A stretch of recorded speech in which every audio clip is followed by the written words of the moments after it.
What's happening, everybody? I hope you're doing good. It's a beautiful day. Look outside. The sun is out here doing its thing. I like it. I'm by the coast, east coast of Africa. Absolutely stunning, fantastic, beautiful. And I'm making a video for you guys, like I promised. I'm in a camp. Look at that. I don't know if you can see, but yeah, that's a camp. These are tents and cars, and it's an absolutely stunning place. Beautiful. I'll explain to you why I'm here. I was invited on a business trip, but it's a camp, literally people sleeping in tents and stuff like that. It's stunning. I'm going to make a video about it and I'll explain, and you will love it. My name is Zack. This is your first time here. I don't know who you are. You don't know who I am. But if you watch this video till the end, we are certainly going to like each other. In this channel, we talk about most of the things. We talk about the motherland. We talk about Africa. We talk about the people. We talk about issues we see on the continent. So if you're curious, you live outside Africa, you want to know about the continent, about the people, about the politics, geopolitics, you are at the right place. Now, if you live somewhere in Africa and you want to know about Kenya, you want to know about Uganda, a little bit about Nigeria, Ghana, and all that stuff, Malawi, you are at the right place. This is a community we build each other, okay? No hate, no nothing. It's positivity. Great. Awesome. Today, we're going to talk about something very interesting. It is happening in Russia, and it's important to you. Why is it important? Because what's happening in Russia right now is important to the world, because the people that's supposed to be the strongest people in the world want to set a rhythm for the world. However, Russia is resisting that. And that is important because you have nothing to say. You just have to, you're just a victim of reality. I think you've all seen a video online of an airplane crashing. It's never a nice situation, but watch this. New images this morning of that terrifying plane crash. Witnesses capturing the final moments before an Azerbaijan Airlines passenger jet with 62 passengers and 5 crew on board sharply started losing altitude, then seemingly straightened out before crashing in a Kazakhstan field in a fiery explosion. So, like you saw there, it's very, very sad, especially the way the airplane is tipping down, coming down very strong, very powerful. And also seeing the pilot trying to pull it off. This man put on a lot of fight, a major fight. He didn't let it just go. He pulled the airplane back, sort of stabilized it for a little bit. But unfortunately, I think the ground that he hit was just not smooth enough.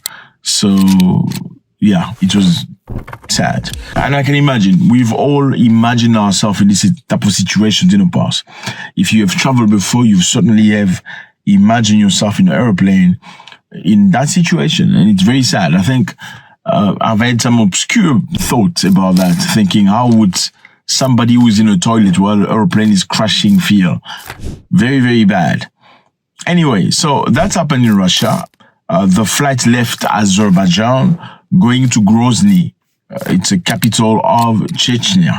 As it was going, apparently from what's being told, the flight disappeared from the radars.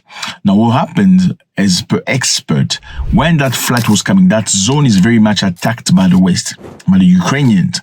Therefore, there are numerous numbers of defense machine stationed in that side of Russia. So this defense missile sold to air have the purpose of destroying any, flying objects, drone, missiles, airplanes. So they are at a very high alert. And unfortunately, there was a jamming mechanism that was happening at that side of Russia. The jamming mechanism has a sole purpose to blur the GPS and GMS system of an airplane. Airplane use GPS, so they can localize themselves. GPS is a system created by multiple satellites flying on top of the earth. The satellites coming together gives you a positioning, more or less a 10-meter accurate positioning. Now, what's happened is the Russians blurred the GPS system so that any aeroplane or any flying object will have difficulties hitting their target accurately on Russian soil. Now, something happened. When the flight was going, they apparently thought that that flight was an enemy. So they jammed the system of the airplane. As the system of the airplane of navigation was jammed, the pilot, because he's an experienced pilot, went through it without any directions. And he got to an area, unfortunately, where he got shot by the defense system of the Russians. After they found that they had shot a friendly airplane or aircraft, they then asked apparently to land in the nearest place, because that's what happened. If you have any issues as a pilot, you have to land at the safest or closest place. They apparently had asked to land, but they were told they could not land at the capital of Chechnya. Look how they made the turn. They crossed the sea to go all the way to this other place. That is where everything happened. So in other words, they left Azerbaijan going to Chechnya. On the way, there was a jamming system that jammed the airplane's ability to locate itself and to move. That is when the plane disappeared from the radars. And then later on, it was shot by the defense system because they thought it was an enemy airplane.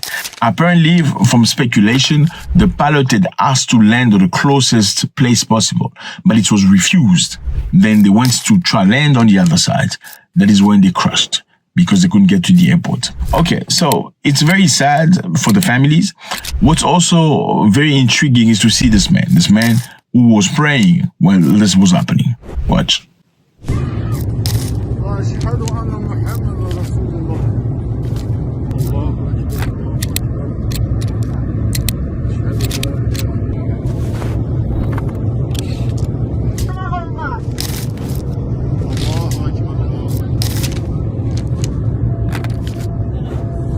So it's very interesting to see this. You can see he's praying, and also the flight attendant continuing to tell people to stay calm. Everything is going to be okay and not to worry. It takes a level of courage at this moment where you don't even know if you're going to survive, to tell people, remain calm, put your seatbelt on, everything is going to be fine. And that lady did not survive. Now, the man that's been praying, as much as we may say whatever we want to say, he made one of the most powerful prayer in Islam, okay?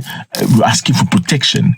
And he survived. Now, did he survive because he made a prayer? That is up to you to believe or not. But the man that prayed for himself on camera, I don't know what level of courage you have to pray like that, to record that. Was he doing that for his family? For after he passes, so at least they can see what had occurred? Or was he doing that because he knew he was going to survive? That's a big question.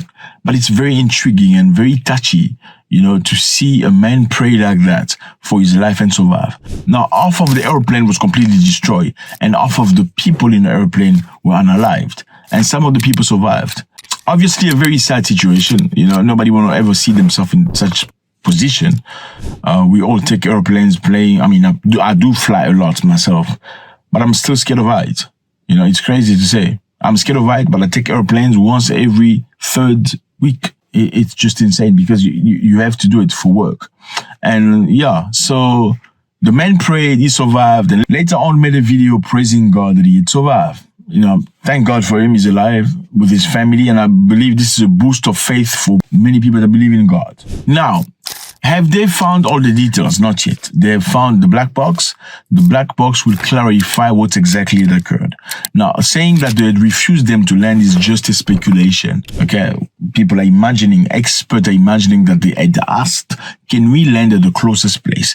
And they were told by the Russians not to land. But we can only tell that once the black box has been unveiled. However, as much as the data shows, they had left the site where they were shot, where they were thought to be an enemy airplane, to go try land to another place, but they crashed.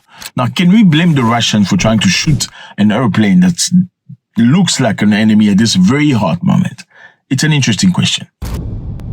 Poland has opened a brand new military base for the United States of America. What is the purpose of this?